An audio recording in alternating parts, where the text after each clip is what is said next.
Yeah, it's also very confusing. You know, It's hard to figure out.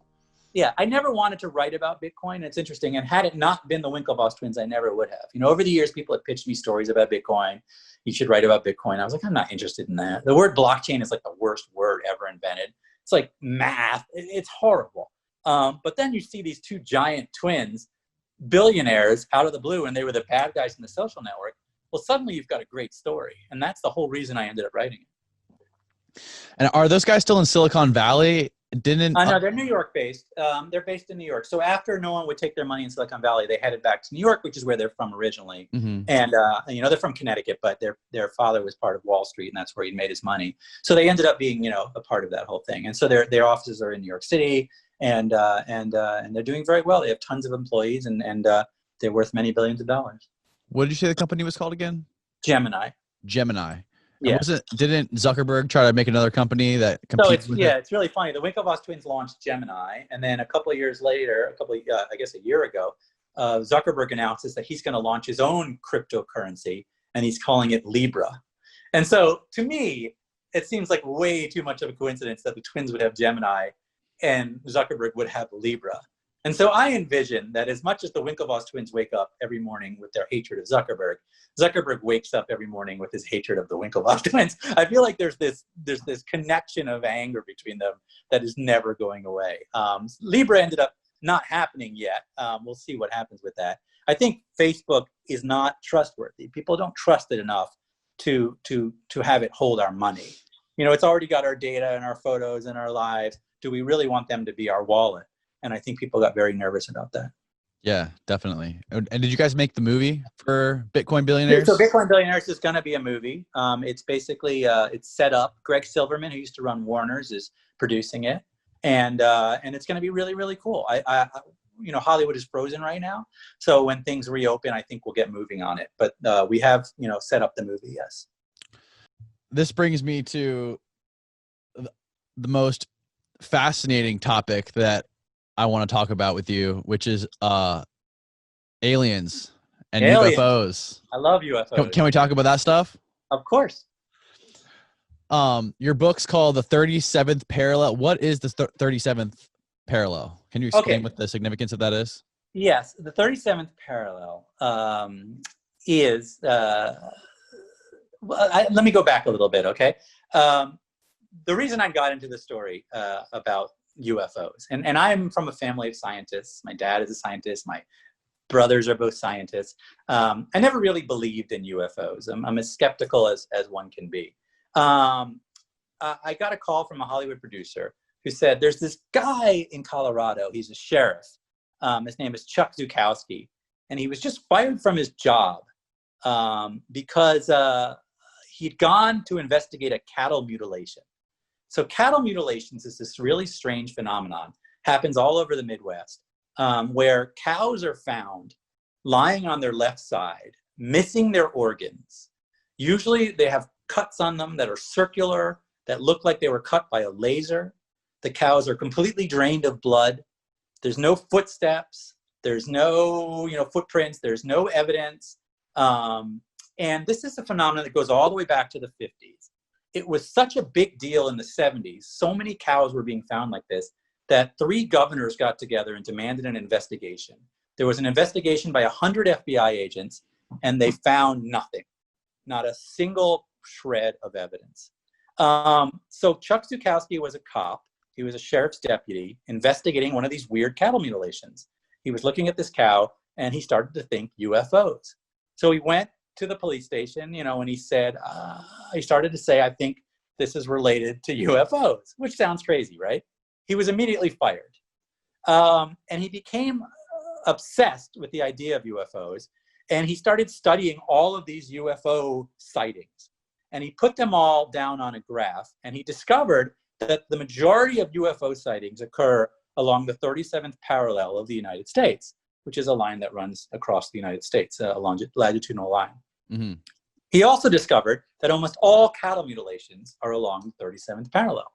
It also turns out that almost all of America's military bases, secret underground ones, are on the 37th parallel of the United States.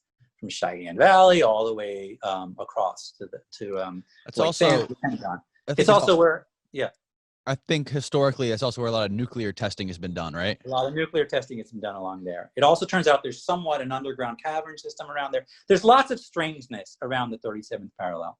So Chuck Zukowski called it the UFO highway or the UFO superhighway.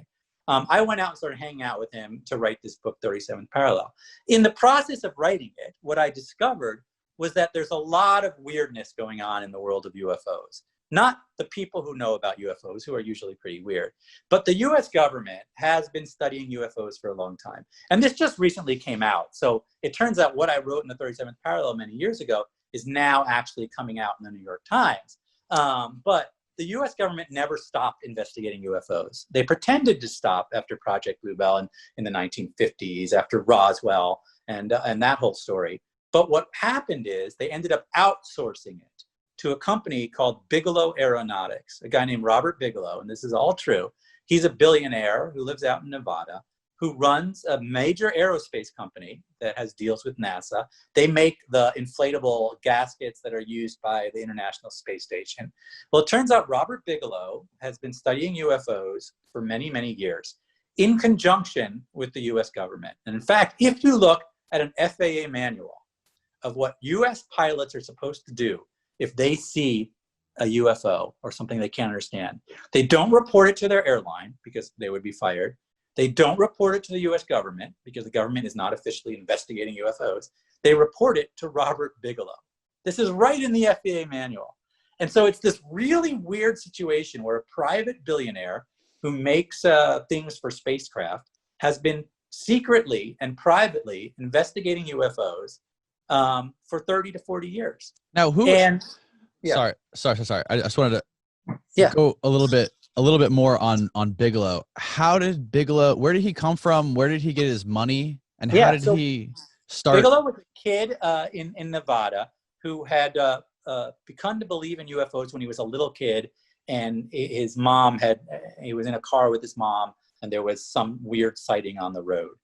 So as a kid, he'd seen bright lights, he'd seen aliens, whatever. As he got older, he made his fortune in hotels. He was a real estate guy. It was I believe it was Travels, Budget Suites of America was his. Once he made his money, he decided to pour $500 million into essentially UFO studies. He created something where he hired all of these actual scientists, put them together, and said, we're going to study UFOs. Because the weird thing about UFOs is nobody's allowed to study it.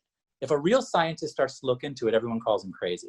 If a journalist decides to write about it, everyone calls him crazy. And what's interesting is this dates back to the 50s when the Pentagon and the US Air Force decided, and there are memos about this, that the best way to cover up their own research into this phenomenon is to ridicule anyone who attempts to do it.